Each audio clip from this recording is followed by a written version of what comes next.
Assalamualaikum warahmatullahi wabarakatuh. Pada kesempatan kali ini saya akan menjelaskan tentang farmakologi secara umum. Ya, obat menurut WHO adalah zat yang dapat mempengaruhi aktivitas fisik atau psikis.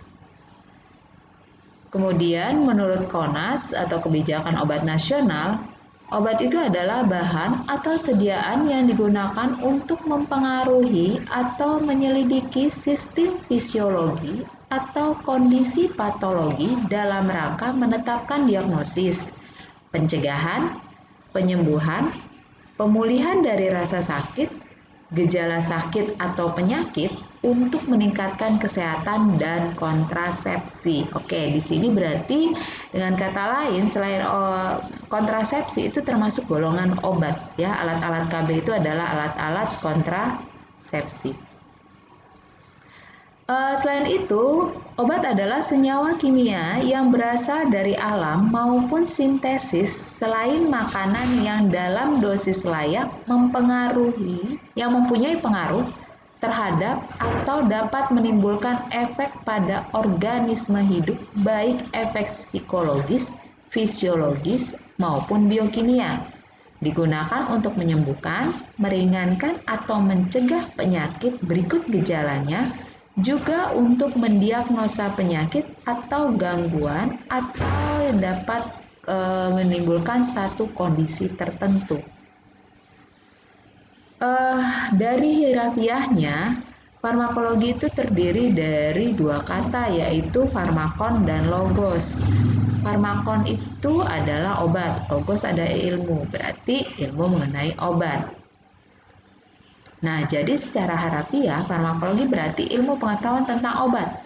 Namun, secara umum, farmakologi dapat diartikan ilmu yang mempelajari obat dan cara kerjanya pada sistem biologi. Sistem biologi ini adalah sistem peredaran ya, maupun di hewan maupun di manusia. Ya. Adapun ilmu yang terkait dalam farmakologi ini adalah farmakokinetika, biofarmasi, farmakodinamika, farmakoterapi, farmakogenetika, farmakologi klinik, toksikologi, dan fasologi. Ya, banyak ilmu-ilmu farmakologi yang terkait dengan ilmu lain, ya. Dan ini saya ambil contoh misalnya farmakogenetika. Farmakogenetika itu adalah satu ilmu baru ya ini, di mana kita melihat efek dari suatu obat itu berdasarkan DNA-nya manusia. Gini, ciri khusus dari seorang manusia itu adalah DNA-nya. Ya, itu adalah bagian sel terkecil yang identitasnya itu ya identitas pribadi, udah nggak ada yang sama lagi.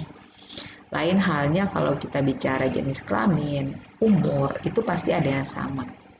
Ya, jadi sekarang kalau menghitung dosis itu udah berdasarkan DNA. Jadi udah nggak mungkin lagi istilahnya diusahakan dosis itu pas untuk individu tersebut.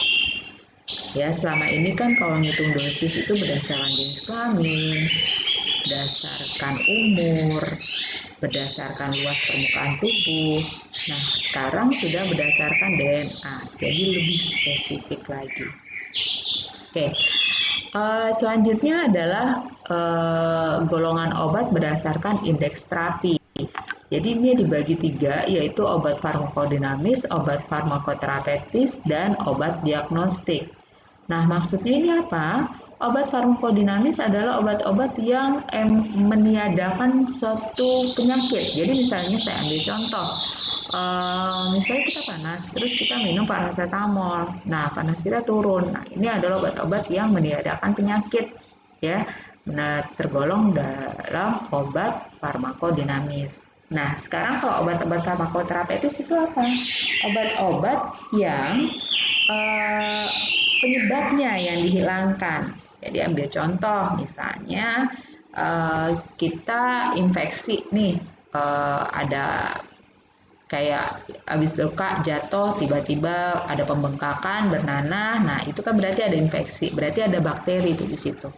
Kalau sudah seperti ini kita butuh obat-obat keromoterapeutis ya yang meniadakan bakteri tersebut sehingga radangnya hilang, bengkaknya hilang, terus panas tubuh kita juga jadi turun. Nah, yang ketiga itu adalah obat-obat diagnostik. Jadi obat-obat diagnostik ini adalah obat-obat yang diperuntukkan untuk mendiagnosa. Jadi mendiagnosa suatu penyakit.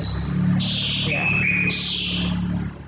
Lalu ini ada informasi obat, ini tambahan aja ya. Kalian sudah belajar di ilmu resep, jadi ada obat daftar, obat bebas terbatas, obat keras, obat psikotropik, ada obat narkotik.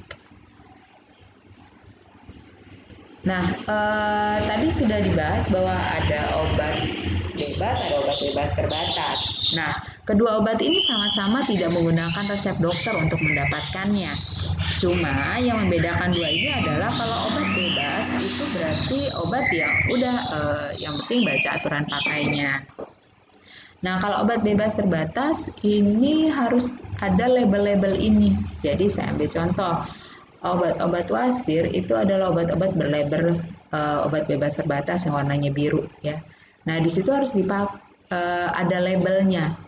Label tambahan di mana harus ada nomor 6 kalau obat wasir ya. Itu awas obat keras, obat wasir jangan ditelan. Jadi ada peringatan tambahan. Oke, farmakologi secara umum. Nah, sekarang kita bicara nasib obat dalam tubuh. Nah, pertama kita bicara obat-obat. Nah, obat itu pakainya macam-macam tuh. Ada yang lewat mulut, ya, namanya obat oral. Terus ada obat-obat topikal. Topikal ini berarti obat-obat yang dioleskan ya, krim, salep. Terus yang selanjutnya ada yang parenteral. Parenteral ini seperti obat-obat yang disuntikan, ya, injeksi-injeksi. Nah, obat ini setelah kita gunakan itu akan mengalami beberapa fase. Nah, ada yang namanya fase biofarmasi. Fase biofarmasi ini adalah fase di mana obat-obat tersebut diubah menjadi partikel-partikel yang lebih kecil sehingga lebih mudah diserap. Ya. Efek dari suatu obat akan 100% bila penyerapannya juga 100%. Jadi fase biofarmasi ini sangatlah penting untuk mendapatkan efek obat yang maksimal. Nah, saya cerita di sini, satu tablet paracetamol jika kita minum lewat mulut lalu masuk ke dalam pencernaan. Nah, pencernaan kita itu lambung, sampai di lambung itu dirubah menjadi partikel-partikel yang lebih kecil. Ya, itu namanya fase biofarmasi. Terus setelah dia dari lambung dia akan masuk ke dalam usus gitu kan ya, kalau urutan-urutan pencernaan. Nah, di dalam usus dia akan mulai masuk ke fase yang namanya farmakokinetika. Dan di dalam fase farmakokinetika itu ada istilah ATME. ATME itu adalah absorpsi, distribusi, metabolisme, dan ekskresi. Nah, itu fase farmakokinetika.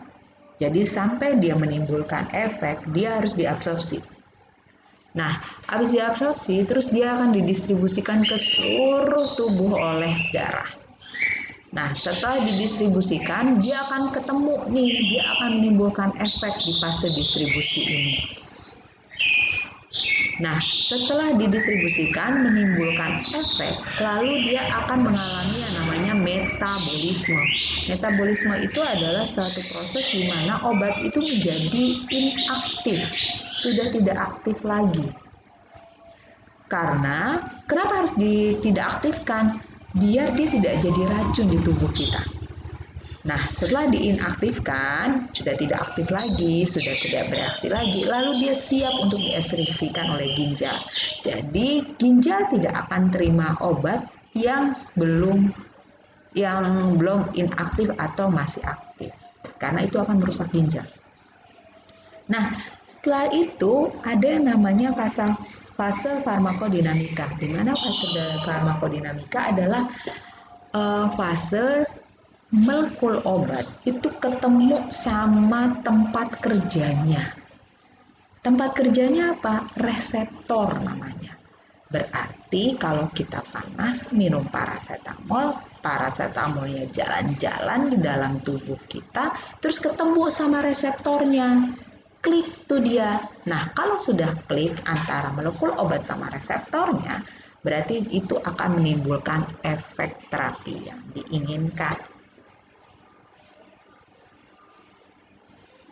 Nah, ini adalah penjelasan yang tadi saya jelaskan ya. Awal pertama tablet dengan zat aktif, lalu tablet tersebut pecah jadi granul, granulnya pecah, terus jadi zat aktif. Berarti yang tadinya tablet utuh, terus jadi zat aktif. Nah, ini yang namanya fase biofarmasi. Terus dia akan jadi obat yang siap untuk diabsorpsi. Nah, kalau sudah diabsorpsi, di sini akan terjadi yang namanya ATME tadi, yaitu adalah sistem atau fase farmakokinetika. Oke, nah kalau sistem farmakokinetika sudah ada dan sudah berjalan farmakokinetika, itu akan tersedia obat yang siap bekerja dengan reseptornya. Interaksi dengan reseptornya akhirnya menimbulkan efek. Ya, jadi di sini saya akan menitik beratkan bahwa fase farmakodinamika itu terjadi bukan setelah fase farmakokinetika berakhir.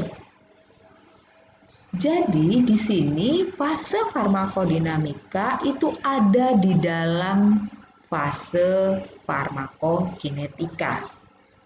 Jadi gini, kalau suatu obat, misalnya kita minum obat, terus kita akan sampai di titik nih, kayak kurva gitu, lama-lama dalam darah kadar obat itu akan naik.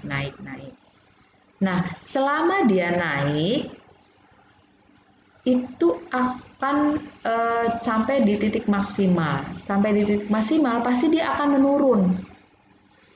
Nah, kalau sudah menurun itu akan ada efek metabolisme. Jadi, kalau sudah didistribusi, dia udah beredar nih, saya dengan kata lain mau menerangkan bahwa kalau udah didistribusi, udah ada di peredaran darah, ketemu tuh sama reseptornya. Ya kan, jalan-jalan, ketemu sama reseptor. Nah, ketemu sama reseptor, dia langsung klik tuh. Nah, pas klik dia menimbulkan efek. Kalau sudah selesai dia bekerja di efek farmakodinamika tersebut, langsung dia molekul ini itu akan jadi ke fase metabolisme. Nah, setelah di metabolisme, itu metabolisme buat apa sih? Biar dia jadi tidak aktif. Terus sudah racun-racun, sifat racunnya sudah habis, sudah jadi netral. Molekulnya sudah lebih kecil sehingga bisa diekskresikan. Ya, jadi di sini saya ingin menerangkan bahwa fase farmakodinamika terjadi bukan setelah fase farmakokinetika, tapi sejalan dengan farmakokinetika. Fase farmakokinetika berjalan, di situ juga berjalan fase farmakodinamika. Oke, sekian dulu untuk materi hari ini. Terima kasih atas perhatiannya. Wassalamualaikum warahmatullahi wabarakatuh.